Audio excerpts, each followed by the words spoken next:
Hello students. मैं आशा करता हूँ कि आप सभी मस्त होंगे, ज़बरदस्त होंगे। आज मैं आपको एक टॉपिक चाल तथा वेग में अंतर बताने जा रहा हूँ। थोड़ा सा ध्यान देंगे, बहुत सरल भाषा में है, सरल शब्दों में आपके सामने मैं व्यक्त कर रहा हूँ। इसको आसानी से समझने की कोशिश करेंगे। ठीक, जैसे हम जानते हैं चाल और वेग ये दोनों फिजिक्स के टॉपिक हैं और हम इसमें अंतर आपको व्यक्त करने जा रहे हैं आज। चाल किसे कहते हैं, पहले तो आप परिभाषा से भी अंतर व्यक्त कर सकते हैं। वेग और चाल दोनों की परिभाषाएं क्या हैं। तो हम बात करेंगे चाल की। तो किसी गतिमान वस्तु द्वारा एकांक समय अंतराल में तय की गई दूरी को ही क्या कहते हैं, चाल कहते हैं। जब कोई वस्तु गतिशील अवस्था में होती है तो किसी समय में वो किसी पथ की लंबाई को तय करती है। तो आप जानते हो चाल बराबर फार्मूला होता है दूरी बटे समय। तो आप यहाँ से देख सकते हो कि मैंने उसी बात को आपके सामने प्रदर्शित किया है कि किसी गतिमान वस्तु द्वारा एकांक समय अंतराल में तय की गई दूरी को क्या कहते हैं, चाल कहते हैं। ठीक, अब आते हैं वेग पर। एक चाल की बात करेंगे तो एक वेग की बात करेंगे। इसमें क्या होता है ना कि आप तुरंत सारी चीज़ों को कंपेयर कर लेते हो।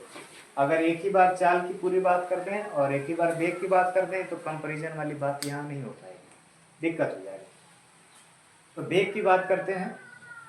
तो वेग में आप देखो किसी गतिमान वस्तु द्वारा एकांक समय अंतराल में तय किए गए विस्थापन को क्या कहते हैं, वेग कहते हैं। देखो यहाँ पर क्या था, यहाँ पर दूरी था, यहाँ पर क्या था, दूरी था, लेकिन यहाँ पर क्या आ जाएगा बच्चों, विस्थापन। यहाँ पर आ जाएगा विस्थापन।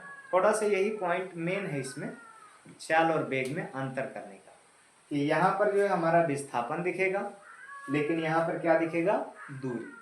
तो जब हम चाल की बात करेंगे तो दूरी रहेगी, जब हम वेग की बात करेंगे तो विस्थापन रहेगा। ठीक है, विस्थापन आप जानते हो, कल मैंने एक बात बताई थी अगले वीडियो में कि अंतिम स्थिति और प्रारंभिक स्थिति के बीच की न्यूनतम दूरी को क्या कहते हैं, विस्थापन कहते हैं।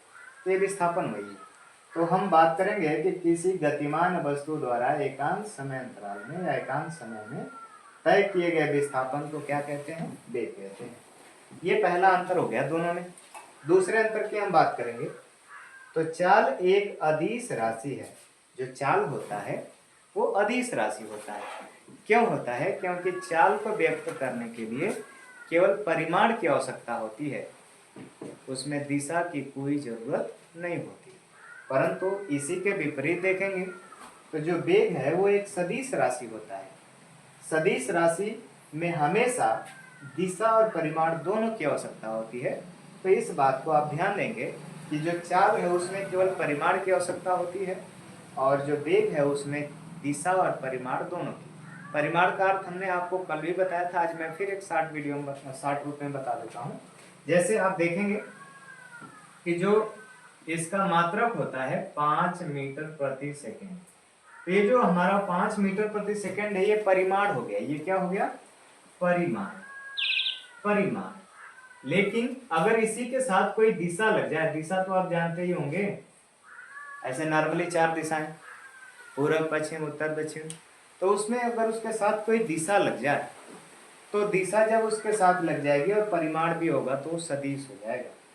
और इसमें मान लेते हैं कि केवल केवल केवल 5 मीटर प्रति सेकेंड रहेगा और इसमें दिशा नहीं रहेगी, तो ये केवल परिमाण हो जाएगा। क्या हो जाएगा, परिमाण। ये केवल परिमाण हो जाएगा। इसलिए परिमाण से व्यक्त करने वाली राशियों को अदिश राशि कहते हैं, परंतु परिमाण तथा दिशा दोनों से व्यक्त करने वाली राशियों को सदिश राशि कहते हैं। तो आप यहाँ पे ध्यान देंगे चाल एक अदिश राशि है, इसलिए इसमें केवल परिमाण की आवश्यकता हुई। यहाँ पे लिखा गया है कि चाल एक अदिश राशि है जिसमें केवल परिमाण की आवश्यकता होती है। परंतु अगर हम वेग की बात करें तो वेग एक सदिश राशि है जिसमें दिशा और परिमाण दोनों की आवश्यकता होती है, जैसा कि मैंने अभी एग्जाम्पल में आपको इधर 5 मीटर प्रति सेकेंड से बताया। फिर हम बात करेंगे तीसरे नंबर पर। तो आते हैं चाल में। किसी वस्तु की चाल उसके वेग के परिमाण के बराबर या अधिक हो सकती है। बात समझ रहे हैं इस बात कि किसी भी वस्तु की जो चाल है उसके वेग के बराबर भी हो सकती है अर्थात कैसे हो सकती है, जैसे मान लेते हैं कि हमको इस पॉइंट से लेके इस पॉइंट तक जाना है, तो इसमें विस्थापन और दूरी दोनों सेम होंगी। अगर आप सरल रेखीय पथ पर गति कर रहे हैं तो इस स्थिति में आपका विस्थापन और दूरी दोनों सेम होगा। तो यहाँ पर चाल और वेग दोनों आपके बराबर होंगे। आई बात समझ में? चाल और वेग दोनों इस स्थिति में क्या होंगे? बराबर होंगे। जैसे मैंने कह दिया सरल रेखीय गति, इस स्थिति में आपके जो चाल होंगे तो यहाँ लिख सकते हैं चाल बराबर वेग। परंतु अगर आप किसी टेढ़े मेढ़े मार्ग पे गति कर रहे हैं तो उसमें विस्थापन आपका कम हो जाएगा। जैसे आप इधर देख लो, मैं छोटा सा एग्जांपल देके समझा रहा हूँ। सरल रेखीय गति में यहाँ से यहाँ मान लो बिंदु ए से बिंदु बी पर गए, तो ये सरल रेखीय गति यहाँ पे चाल और वेग दोनों बराबर होंगे। परंतु जैसे ही मैंने यहाँ पे गया, मैं बिंदु सी पे चला गया, थोड़ा सा टेढ़ा मार्ग हो गया, तो इस अवस्था में हमारी दूरी बढ़ जाती है, परंतु जो विस्थापन है वो क्या हो जाएगा? कम।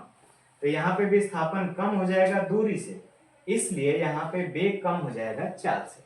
तो इसी बात को यहाँ पे समझाया जा रहा है कि किसी वस्तु की चाल उसके वेग के परिमाण के बराबर या अधिक हो सकती है। तो यहाँ पे देख लीजिए चाल अधिक हो जाएगा क्योंकि यहाँ पे दूरी बढ़ गया, और यहाँ पे विस्थापन कम हो गया तो इसका वेग क्या हो जाएगा? कम हो जाएगा। इसी बात को यहाँ पे बताया गया, व्यक्त किया गया।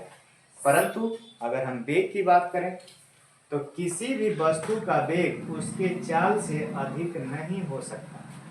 कोई भी वस्तु है, अगर उसका हम वेग की बात करें तो चाल के बराबर हो जाएगा, लेकिन कभी भी किसी भी दशा में वेग जो है उसके चाल से अधिक नहीं हो सकता। क्यों नहीं हो सकता? क्योंकि अभी हमने बताया कि सरल रेखीय गति करेंगे, सरल रेखीय गति यदि आप कर रहे हैं तो इसमें चाल बराबर वेग हो जाएगा। परंतु जैसे ही यहाँ पे कोई मार्ग टेढ़ा हो गया तो यहाँ की बात करेंगे तो दूरी बढ़ जाएगी और विस्थापन कम हो जाएगा। या मान लेते हैं कि इसको थोड़ा सा सीधा कर दें ताकि एकदम स्पष्ट हो जाए कि हमारा विस्थापन क्या हो जाएगा? कम हो जाएगा दूरी से। अगर हाई जोड़ें, मान लो यहाँ पे ये 4 किलोमीटर हो गया और ये 3 किलोमीटर हो गया, तो ये पाइथागोरस प्रमेय से कितना आता है?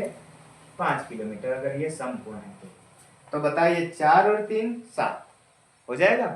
तो दूरी हो गई 7 किलोमीटर, अब विस्थापन हो गया 5 किलोमीटर। तो विस्थापन कम तो वेग कम, और दूरी अधिक तो चाल अधिक। आई बात समझ में? तो यहाँ से आप क्लियर कर सकते हैं। फिर हम आगे आते हैं चाल वाले पर। किसी वस्तु की औसत चाल नियत होती है। कोई भी वस्तु है अगर वो गति कर रहा है तो उसकी औसत चाल यदि निकालेंगे तो वो नियत होगा, फिक्स मान होगा उसका, वो बदलने वाला नहीं, नियत होगा। लेकिन अगर हम यहाँ की बात करें तो किसी वस्तु का औसत वेग नियत नहीं होता, यह शून्य भी हो सकता है। क्योंकि हम जानते हैं भैया कि विस्थापन 0 हो सकता है तो वेग भी तो 0 हो सकता है, क्योंकि वेग बराबर विस्थापन बटे समय।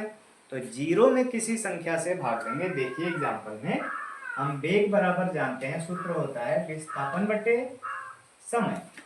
जानते हैं विस्थापन यदि हमारा 0 हो गया तो मान लीजिए समय अगर हमारा 5 सेकेंड भी है तो ये क्या मिलेगा?